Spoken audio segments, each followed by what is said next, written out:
By now, you've probably heard my magic wand story. It's a brand that's been part of my personal journey for more than 20 years. But no matter how many times I sing Magic Wand's praises, I'll never be able to fully capture the story of this incredible brand. Well, now journalist and author Kate Sloan just completed a limited audio series documenting the history and impact that Magic Wand has created over the last 56 years. It's called Making Magic. And the series chronicles Magic Wand's incredible brand story through interviews with nearly 40 experts, performers, business owners, educators, and fans. So I got a sneak preview of the series, and what I loved is that Kate weaves together snippets from all their interviews into this amazing story arc. She covers Magic Wand's journey from appliance store massager to its legendary influence on culture and sexual independence, and it's all just fascinating. The first episodes of Making Magic are available now at makingmagicseries.com or on all popular podcast platforms. Just search for Making Magic or visit makingmagicseries.com today.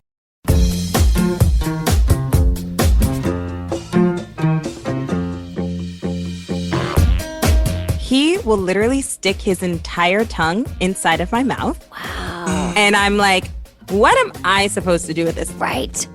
That is weird. Okay, well, kissing, I've got a good hack for you. Look into his eyes. They're the eyes of a man obsessed by sex. Eyes that mock our sacred institutions. Bedroom eyes, they call them in a bygone day. You're listening to Sex with Emily. I'm Dr. Emily, and I'm here to help you prioritize your pleasure and liberate the conversation around sex. Ever want to know what really goes down in your girlfriend's group chat? Well, today you'll find out when I'm joined by Chelsea, Glynn, and Sade, the hosts of the podcast Black Girls Texting. We explore sex dreams, what it's like to have a threesome with your best friend, and the art of sending nudes. We answer questions and discuss cultural stereotypes, manscaping, pre-gaming sex, and the power of setting sexual intentions. Okay, everyone, I hope you enjoy the show.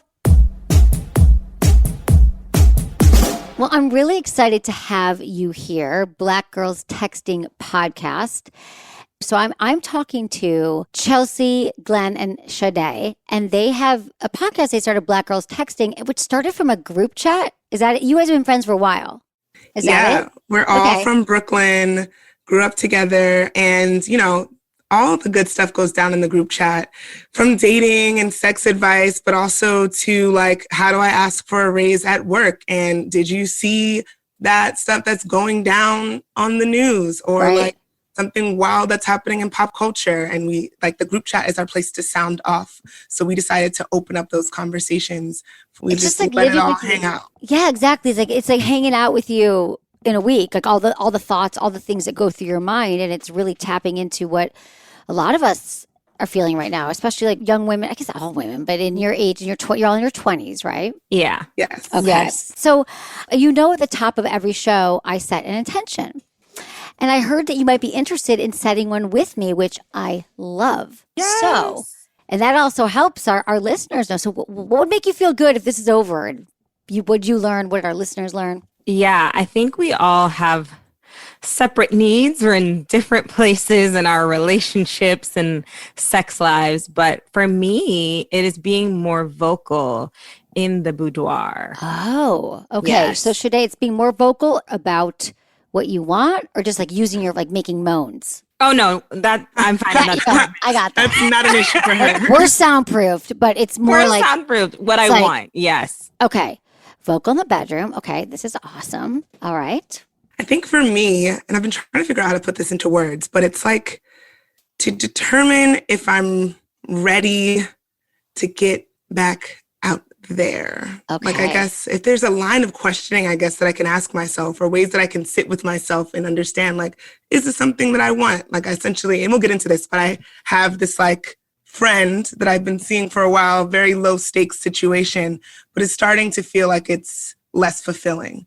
So I'm wondering if I need to get out of my comfort zone. Is that something that I'm ready to do? Okay. And how do I go about that?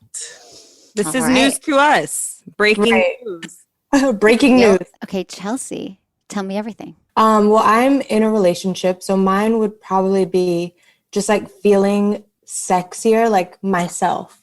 So I know he thinks I'm sexy, but like me feeling sexy and not like laughing every time I have sex. Okay. Why don't we start with, well, I wrote down Sade first. So when you say more vocal in the bedroom, are you in a relationship right now? So I recently got out of a relationship in October, and I literally jumped right back in. Like, I think we broke up on a Wednesday. I was sleeping with someone on a Friday. But I'm that kind of person, like, get over, get under. And I was like, oh my God, that was amazing. I did a really good job. Like, I didn't feel weird. And then I started seeing this one guy a little bit more consistently, but like, the sex is not my fave. He also just got out of a relationship. So I feel like he's doing stuff to me that he did to his ex. That's what they do. If that's the case, the girl had interesting taste. Can you give me an example? Absolutely. He will literally stick his entire tongue inside of my mouth. And I'm like, what am I supposed to do with this? Like, so I'll indulge and I'll kind of like do like a tongue thing back. But I've multiple times been like, oh, wow, you really like tongue. I'm like, tongue is very new for me. But I can't like it's hard for me to explicitly say like, I hate when you stick your whole tongue inside of my mouth. Okay. You start to kiss and he like opens his mouth and he just like sticks it in. Yes. It is the weirdest shit ever. Right. That is weird. Okay, well, kissing we can solve. Are there other things you want in the bedroom? Kissing, I've got a good hack for you. But is it to go down on you if you're into that kind of thing? That could be happening way more frequently. Yes. For my liking, definitely. Okay. I'm usually always kind of like hinting my way there. Also, he finishes really fast. Oh, okay. Wow, we got it all. Okay, so Pete is like a little bit premature. He leaves the party before it's getting started. Right. But the reason I keep coming back is because he's really hot. Like, he's so good to look at. It's just like... Was your last relationship, were your needs fulfilled and it was really great sex? Oh my God, yes. Okay. So it was just passionate and you knew what you wanted. So here's the good news is that, first of all, you nailed it, that most men, and I'm going to say men because typically for women, and this is what I want to, by the end of this, I hope you guys feel that you are in charge of your own sexuality and that I give you permission and tools to be able to ask for what you want. That guys who don't have a lot of experience communicating about sex, which is, by the way, the majority of them, not just men in their 20s. Like, I've been with men in their 40s. I used to think, oh yeah, 30s, they're all going to do. They don't, unless they've had a partner. Either A, they've had a partner who actually guided them in a healthy way. Those guys know what's up. Or they actually did research. Like, I think guys who've been listening to my podcast, some people like grew up, I've been doing it 15 years. Some of them were like, oh yeah, I learned that. Or they actually researched it. But there's not a lot of great information out there because you have to seek it out. If they're just watching porn, so then they're going off. If not, they're going off of a past lover or they're going off of porn, which we know is not knocking porn, but not an accurate way to learn about sex. So if you like this guy, my first step for you would be to have a conversation with him about your sex life outside the bedroom when you're hanging out and you're just chilling. You're having dinner, you're having drinks, you're going for a walk, like whatever it is that you're watching TV, and you're just like, hey, you know what I realized? We haven't really talked about our sex life. And to me, it's important part of our connection. I just want to know, are there things, like I just thought we should both talk about what we're both into. Like, what turns you on? What's your fantasy? I can tell you what I'm into. And then just see how he is with it. Because it's not a one-time conversation. It's a ongoing. What do you think about that? I could be open to it. It's funny that you were like outside of the bedroom. I'm like, when do we hang out outside of the bedroom? I don't know about. Do you talk on the phone? You talk on the phone, right? No, I hear you. Especially the first few months, you're just having sex all the time. But you're having sex all the time, and it's not great. It's not good. No, so sounds like you need some time outside the bedroom. Oh, seriously, it's about time. Okay, so then I want you to say, just ask him, and he'll be like, and now he let me warn you all of this. He's going to be like, oh shit, what am I doing wrong? Like, the reason why we don't talk about it is because we're so afraid that our partner's going to feel judged or blamed or shamed. They're going to feel bad, or they're going to attack us and be like, well, you're not great in bed either. And then our biggest fears go down. So I think just saying, I realize I've never done this before. I've never actually been with a partner where we talked about our needs. And I didn't want to bring in the bedroom because it is actually we think we should do it in the bedroom, like right after or right before, but then it just sort of alters the mood. Because when you're turned on, you're like in an altered state, or he just had an orgasm again and you didn't. I don't mean to put words in your mouth, but that happens with more frequency than we can imagine. And I think coming from the notion that our partners want to please us, they want to be good lovers, but they don't know how. And so they just keep doing what they've been doing. Mm-hmm. So with that mindset of like, yeah, I just thought we could talk about it. And you could even say to him, like, what for you, babe, was the most, if you're in the babe zone, what was the most memorable time we've had sex? What was your moment? And then you're getting data. And then you get to answer it. That's a fun opener. Because we want it to be light, casual, curious. Like we're talking about like, where should we order food and what should we Postmate? What should we watch on TV tonight?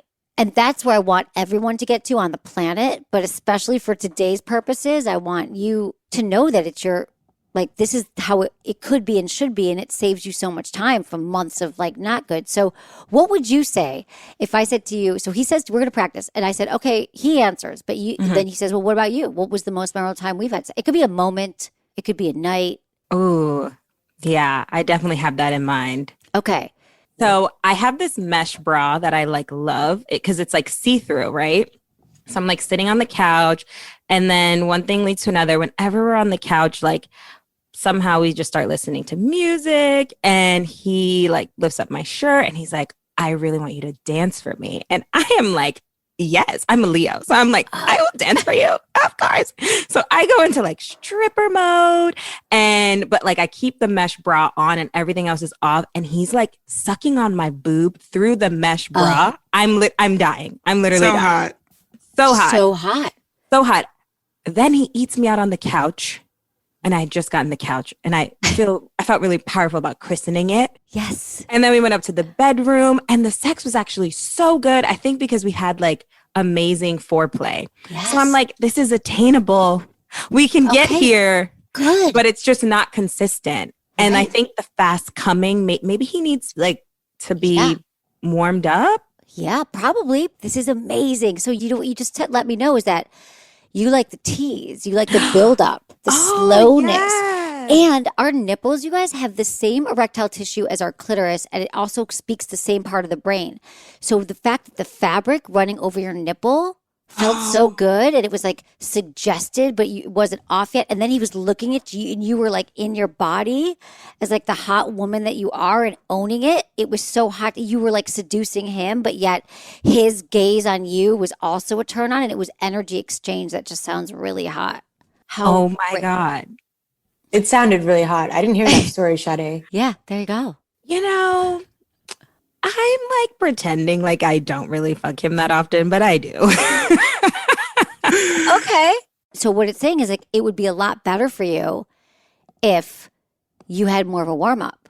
You could do not saying every night you're gonna be like another fucking striptease because everything gets old after a while.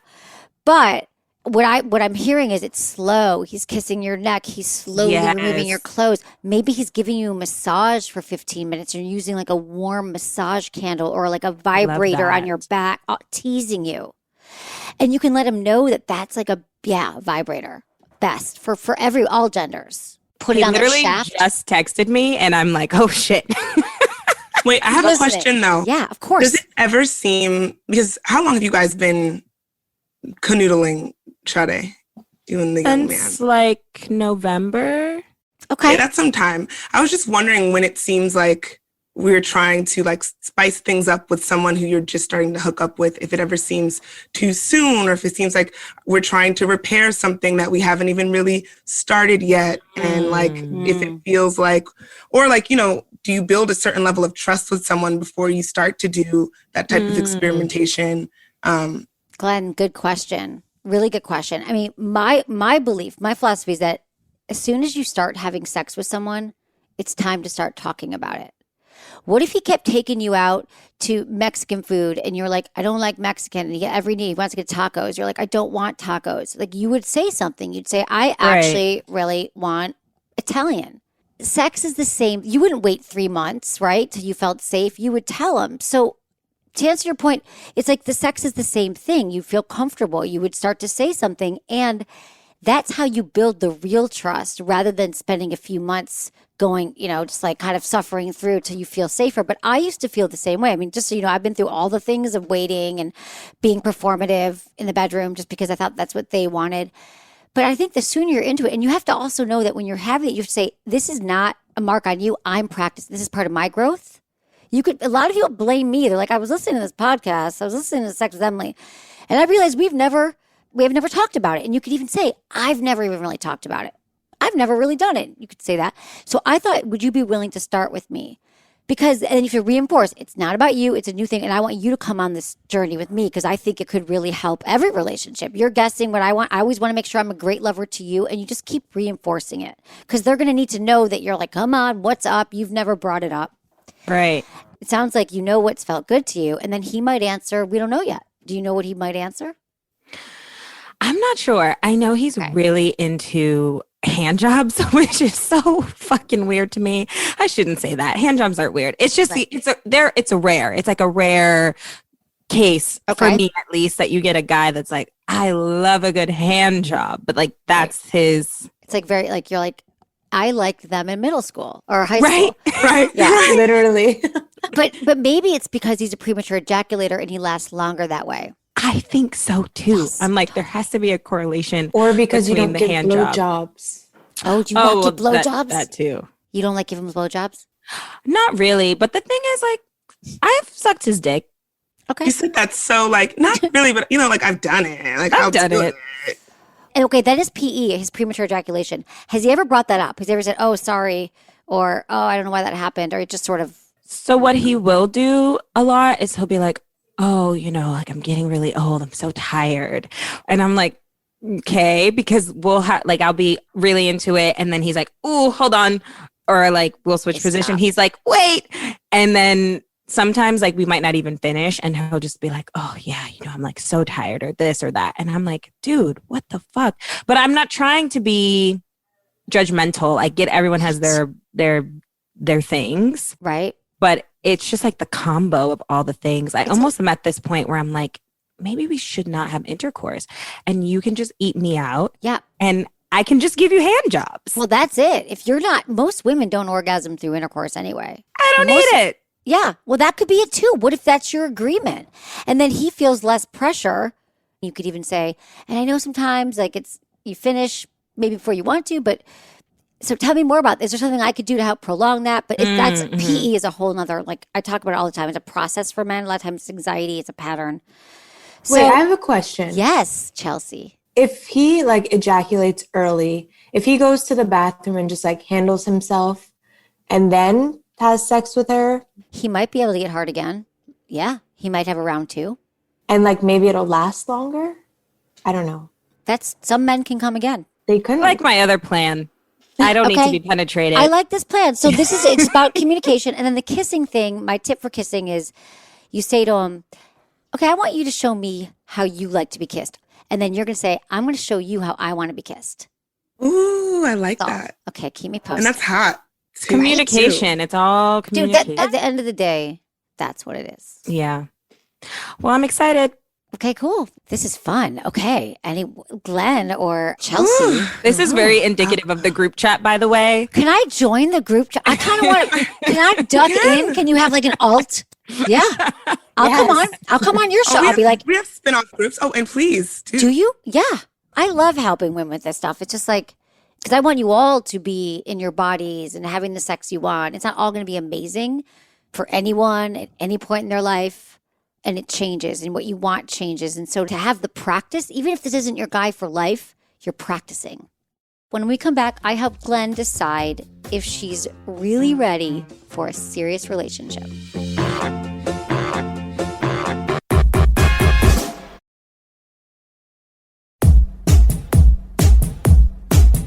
Okay, Glynn, let's talk about what's going on with you. You said you're looking for more intimacy. And I want to know, what have your relationships looked like in the past? Okay, so Emily, my saga, it has been this thing with this guy for like 4 years at this point. We met in grad school and we're like friends, but it was this very like, I'm a writer, he's a writer, very cerebral, talking on the phone, all this stuff. We didn't even have sex until like 2 years, till we graduated from school. Okay. And then it was just like hot night. And I was like, damn, I could have been doing this whole time. I played myself. And so then we were just like trying to make up for lost time, and we're like messing around a lot. And it's been off and on. I had a relationship. He actually like had a situation, had a child. So Okay. but they're not together. So it makes his availability now like a lot less. He's a lot less more available than he was before. Okay. But I still do see him, and every time I see him, he fucking blows my back out, and it's crazy. I was actually listening to this album that we are loving, the Hotels by Jasmine Sullivan. This great album. It's like all these stories of these women's relationships and all these sagas and life stories. And she has this song called Put It Down, and it's like talking about how this woman will just drop everything for this man because the D is just so bomb. Like just dealing with just a crazy situation because the D is that fire. Right. Yeah. So in part, yes, the D is that fire. Another thing is that I feel like I've discovered myself sexually with him so much because we have been having sex for so long. He's my longest sexual partner. We've experimented so much. I trust him a lot. So like, I haven't really felt inclined to hook up with anybody else. There have been some one-offs, but I always feel like he's such a solid person to come back to. But it's not like I'm getting consistent sex. Right. And intimacy and emotional. I know. I think I listened to a show where you're like, I don't want that. I don't need that. I'm getting what I need. But I think what you're asking is like, maybe I do. Maybe that no longer serves me. I know. And I'm also like, do I need it? Should I have it? Have you been in an intimate relationship with someone where it was like committed and you had the D and you had the E? Yeah, it was also... It was the D and the E. It was a little toxic and crazy. Yeah. And the D wasn't good. And the D was Why do we do that? Why do we date men? bad. They're like, oh, he's so toxic and the sex sucks, but I don't know what. He's hot. What? Yeah, I don't even know. We do it. We just do that a few times. Hopefully you get over it. Then you dabble, and then you fall back in. You're like, I thought I was done with the toxic. Exactly. But okay, so it sounds like, have you ever talked to him have you ever said to him, hey, like, what are we? Are you very careful to not try to define it? He's said things like, he doesn't believe in monogamy and all this stuff. Okay.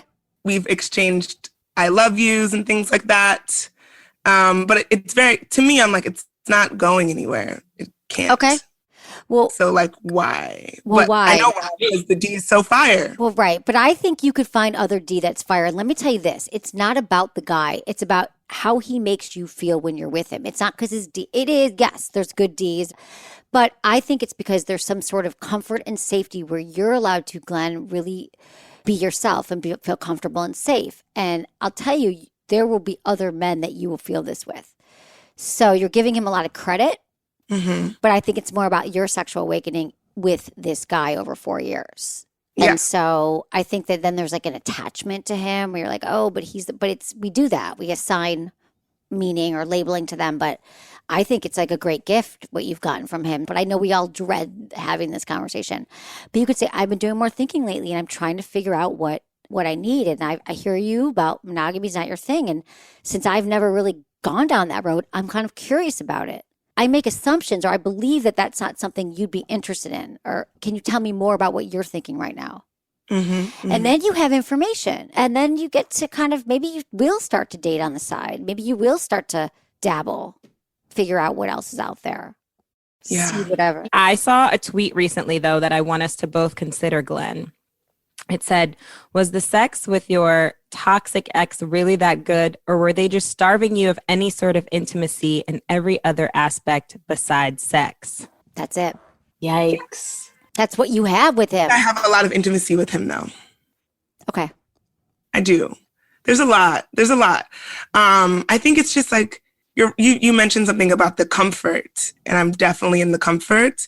And I'm just like, well, it's just so fire, and I don't really feel like I have the energy to kind of go through all of the hoops that is dating, really. No, and it's a pandemic, like how pressed am I? But also like, I would love to be having sex a lot more often than I am right now. Yeah. So, Okay. Well, that's why it's good. You could even say, if we reframe these kind of conversations, like it's not even about you're wanting something from him. You're like, I'm sorting myself out and I'm learning lately, pandemic, I've got a lot clearer that I actually might want someone who's more consistent and more available. And so I'm just letting you know that. What have you learned about relationships through the pandemic? We don't know. We don't know. Maybe he'll be like, oh, well, I'm glad you brought that up because yes, I want to be with you. Or, maybe he's just defaulting to, I'm not into monogamy because it's safe for him too. Like the reason we, sometimes it's just because we want to protect ourselves. So have some of those healthy conversations and then start to be like, well, what do I want? I appreciate it. Thank you. Yeah, I love it. It's communication. Dude, communication is a lubrication. That's it. Oh, I like that. I love that. Yes. Actually, oh my God, Glynn, I had a sex dream about you last night. Oh my God. I was in my bed. I was in bed with her. Oh my God. Okay. Yeah. So I slept over at Glenn's last night. We were all together yesterday. We got really drunk, but I slept over at Glenn's.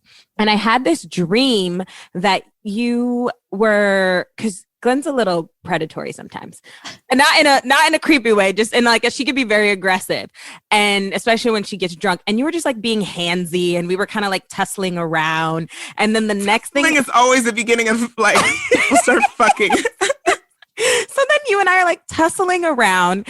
And then the next thing I know, you're like rubbing on my boobs and nipples for me. It's like once you rub the nipple, I'm like, let's go. We're going for it. It's happening. Oh my God, I'm Wait, dying. this was the dream, Sade, or this was the dream? No, this was the dream. Well, okay. Well, just to let Emily know, just so you know, we've both had threesomes with Sade. So, fun fact. We did. You did? it What, keeps the us three of you? bonded. Separate. Okay. Oh, with another guy? Yeah. That's during the history of the podcast? No. But you've talked about it because that's the podcast that will get downloaded. We've talked about it. Oh yeah. Talked about it. But Glenn, That's I ate amazing. you out. Oh and my you God. were like, it was a lot. And then Girl, That to yourself. I woke up in the dream and like you were beside me and I was like, oh my God, I had like a sex dream about you. And you were like, yeah, I know, you were being all weird. And then I was like, oh, I'm like, fuck, what time is it? Like I missed therapy because I had a therapy session this morning.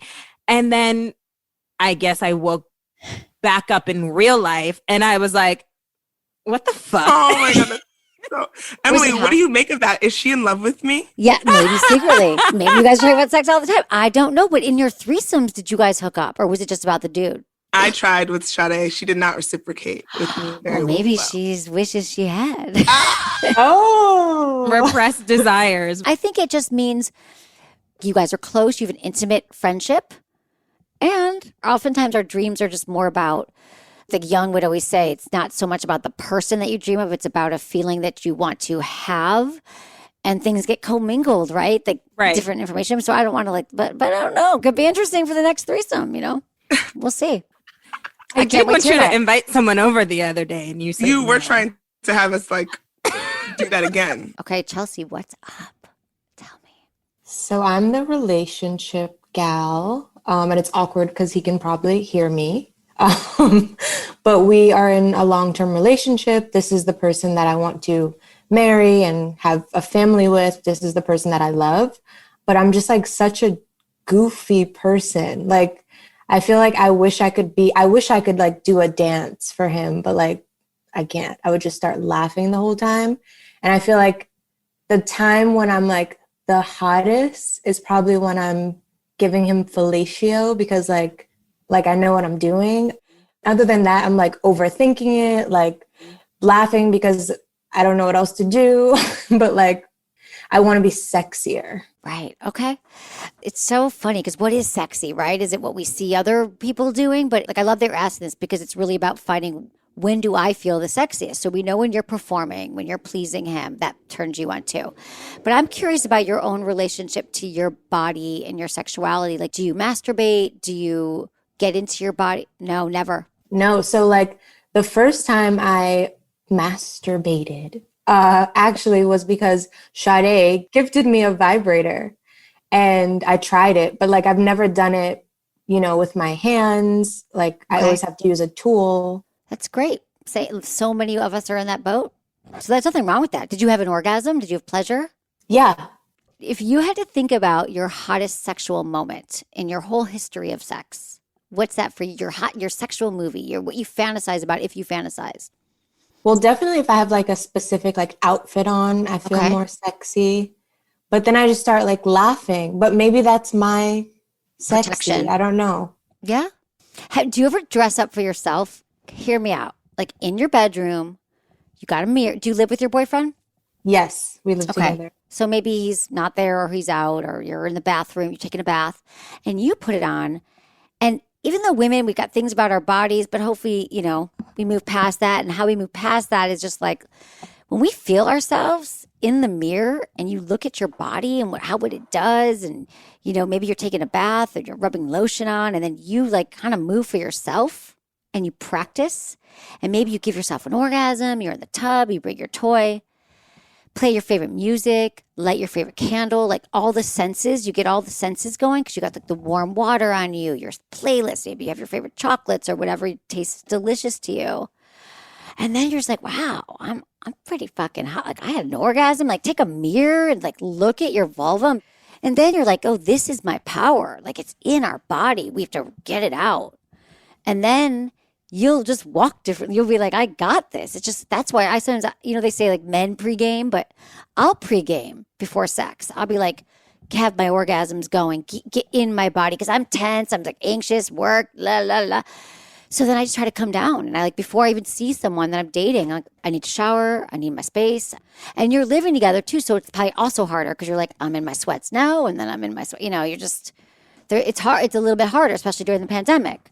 So it starts with you and then exploring what has been hot to you in the past and why. And I like that. Getting sexy for yourself. Yeah. It's such a vibe, Chelsea. It's like one of my favorite things to do. Do you take nudes? Yeah, taking nudes is really hot.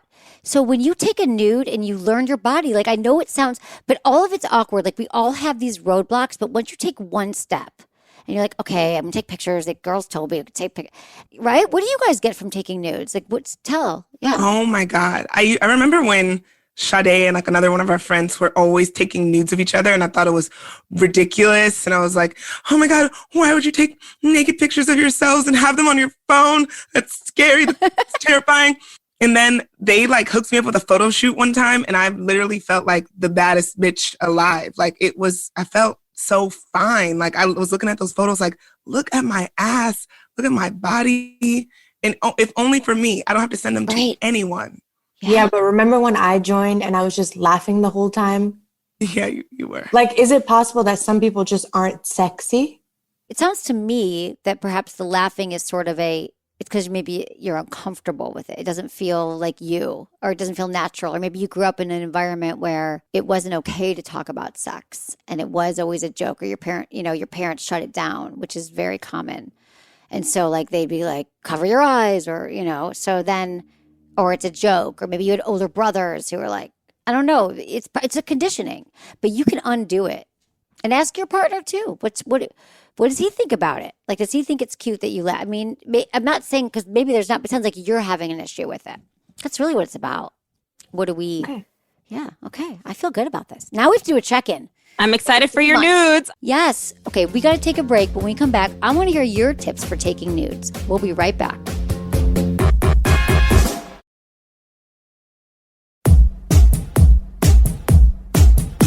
Okay, so what are your tips for taking nudes? Okay. Yeah, this is going to sound crazy No. depending on who you're talking to. I love a themed nude.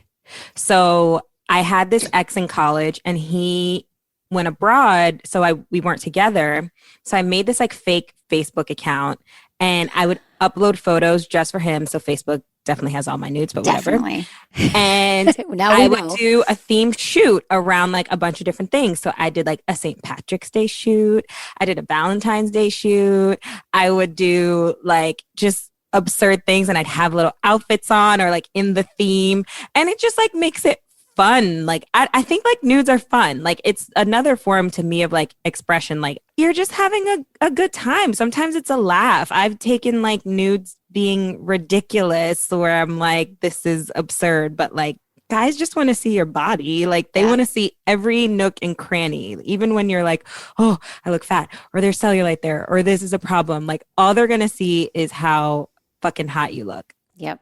Powerful. And then Chelsea, you said you like dressing up. So maybe that's your first assignment. You don't have to be naked, but it's you in positions in the sexy outfit that you like. I'm going to try it. Self-timer is clutch. Oh yeah. Self-timer. Self-timer is great. I really love also videos, doing like a little like 10, 15 minute little snippet to some songs is really nice. That makes you feel sexy.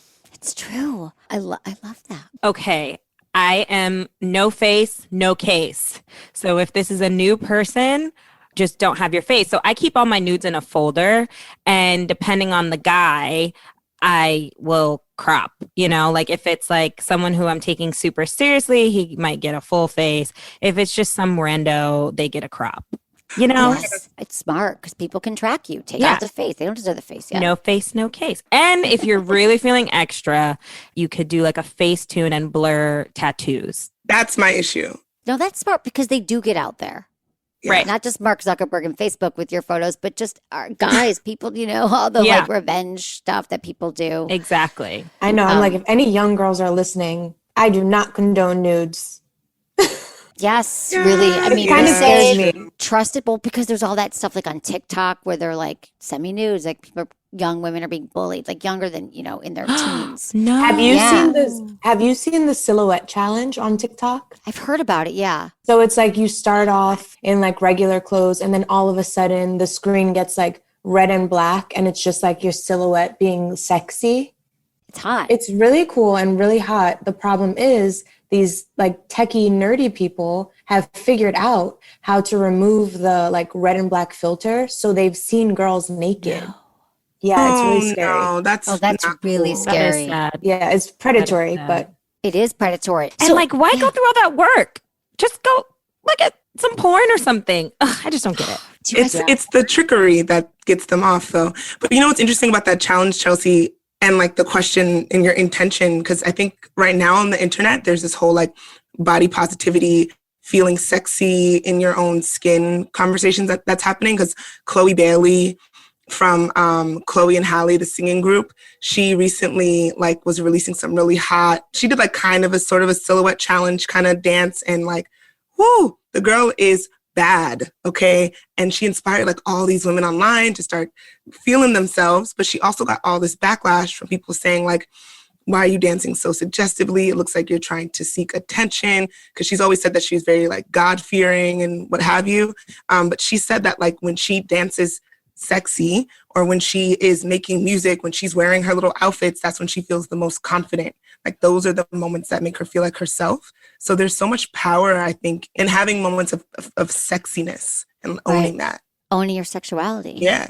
Yeah. And as Black women, it's particularly interesting because I feel like there's this hyper sexualized like rhetoric around Black women, especially from like very young.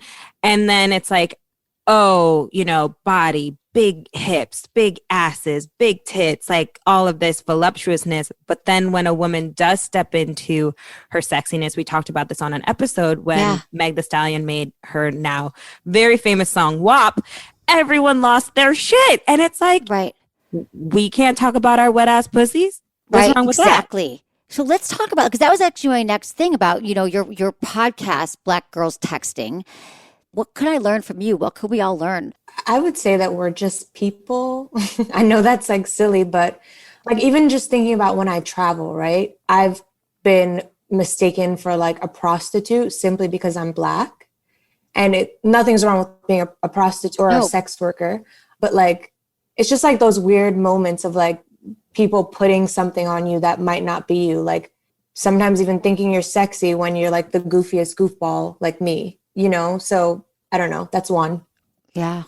No, absolutely. What do you guys think? What have you, what can we understand more? I mean, I That's really such want a to. good point, Chelsea.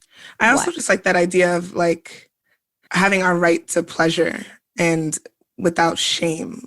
Yes. Like, I think that like we deserve pleasure sexually in all sorts of ways. Like I like to indulge myself in simple pleasures whenever I can. Like, I just think we've been denied of pleasure forever. We work so hard. It's just, we're owed we deserve. Yes. Pleasure's your birthright. And so much of the Exactly. self-care Yes. movement and self-love and sexuality has been started by Black women, right? Exactly. I think for me, communicating and having the open space to have communication around sex across races is a big thing. So, like, I am notorious amongst the group for, oh, Sade, she fucks white guys. But I fuck all guys, for one.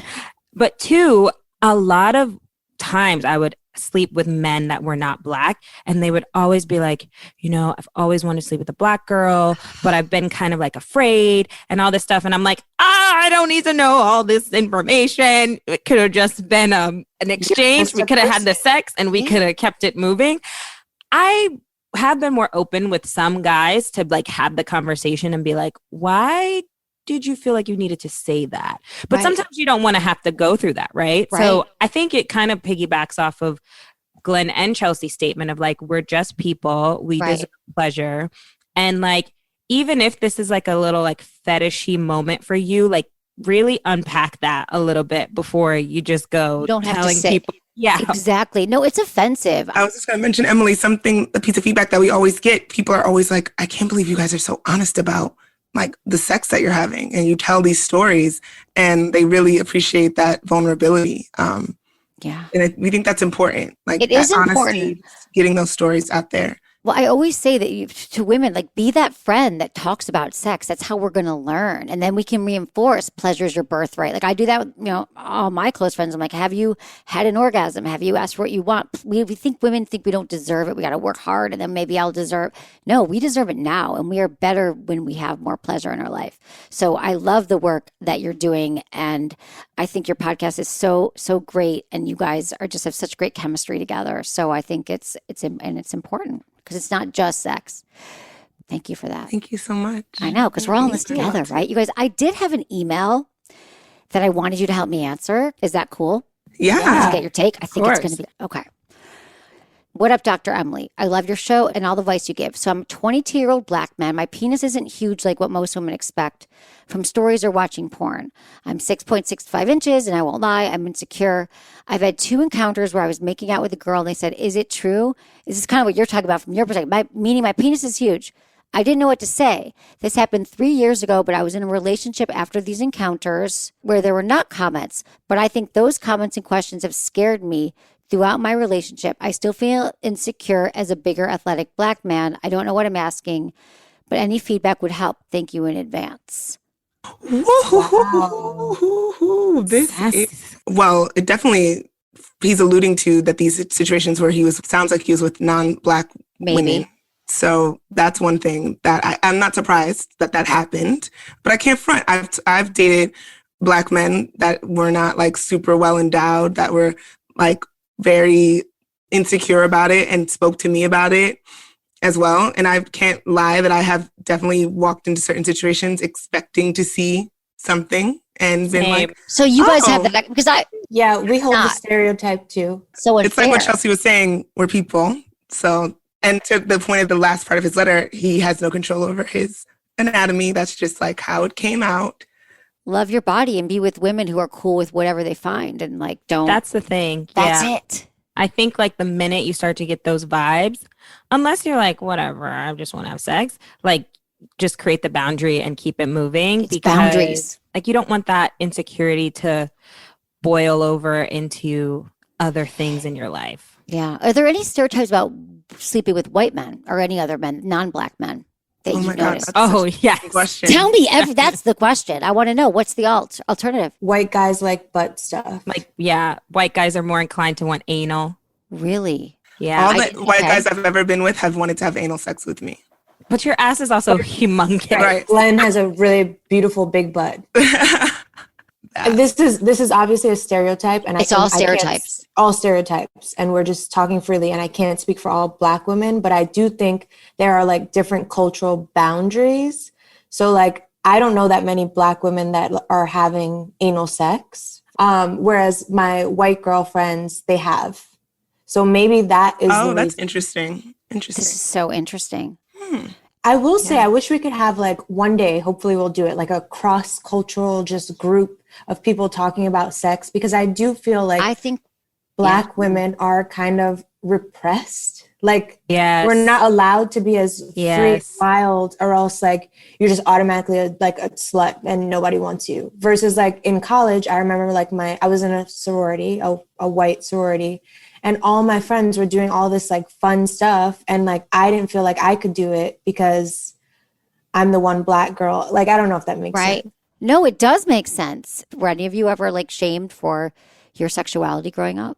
I mean, everyone knows that I'm kind of a slut, but I own it. I'm like, hell yeah. You gotta own it. I mean, that's the thing. I think in college, we don't know it. We're so afraid people are going to judge us. I was the same way. I was so afraid of being seen as a slut. So I was kind of like a good girl. But I think when you get older, it's more like, hopefully you realize if I'm having pleasure and it's consensual and I'm my body and I like it, well then fuck you. Like, it doesn't matter. Like, I took what I had mine. Yeah, I've had mine. I've had mine. I want you all to have yours. I thought of another cultural difference. Go, tell me. In my experience, I'm not like allowed to go anywhere near a Black man's butt.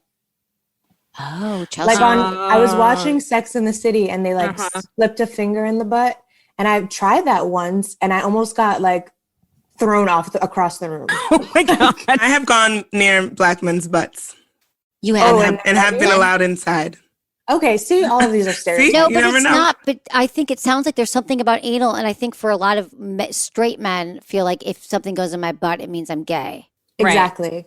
And they're like, I'm already like a Black man that I already have challenges, right? Being seen. And so I think maybe that's why it's more pervasive. And I've noticed in the last few years that a lot of men, they finally are realizing like a sex act doesn't make you gay. Wanting to stimulate your prostate, men have a prostate, we don't, and men can have killer orgasms. And there's also taboo and shame around it. And I think women have that as well.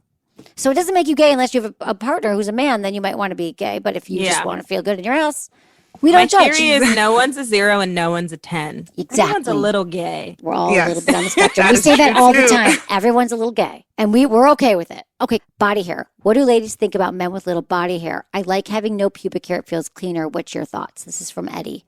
Oh, interesting. Be smooth as a baby. I don't want anything. In fact, the guy who I'm sleeping with had a bunch of hair and I was like, this has got to go. He came back like literally 3 days later, clean as a whistle. I was like, thank you. Okay. No. Oh, so you verbalized that, like you said that. That's good. I did. She's That's verbalizing it. Because it was too much hair. I hate body hair. Okay. I don't mind it. I'm with you, Glenn. I don't mind it. And I also feel like when people shave it, it comes back all prickly and uncomfortable. So I would just prefer like a nice trim, not crazy, but trim, but have the hair. See, we're all that. Yeah. I don't mind about the hair. Pubes specifically, when I've seen like a nice, like clean shaven, It's like nice. bare, it's real nice. It's not. I got to say, I guess I prefer it, but I'm not like, oh, why didn't you shave? But Exactly. but I love Sade. See, you're good at communicating. We just got to have it to go towards your Right. It depends on what physical it is. pleasure. Right. Oh my God, exactly. Well, thank you so much for being here. Black Girls Texting is your podcast. You can get all podcast platforms. I so enjoy your show. I think everybody is going to get so much out of it. How can people find you? What do you guys want to anything coming up? Yeah, find us on Instagram at Black Girls Texting. Exactly how it sounds is how it's spelled. And you can also email us questions too. We have kind of an advice part. We call it What Would You Do? And so our email is hello@blackgirlstexting.com. And we come out with episodes every Wednesday. Great. Thank you all for being here. Thank Thank you, you. Emily. This is so much fun. Thank you. So fun. That's it for today's episode. See you on Tuesday. Thanks for listening to Sex with Emily. Be sure to like, subscribe, and give us a review wherever you listen to the podcast. And share this with a friend or a partner. Believe me, if you got something out of it, they will too. We release shows on Tuesdays and Fridays, and look out for a bonus episode every now and then. Find me on Instagram, YouTube, Facebook, and Twitter. It's all at Sex with Emily. And I've been told I give really good newsletters. So sign up at sexwithemily.com and don't forget to check out our blogs. If you want to talk to me, ask your questions about your sex life, dating, or relationships, email me.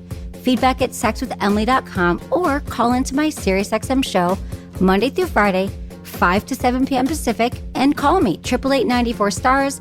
That's 888-947-8277. Get a free 30-day trial at sexwithemily.com/SXM. You can watch my masterclass on masterclass.com/Emily Morse. Was it good for you? Email me, feedback@sexwithemily.com.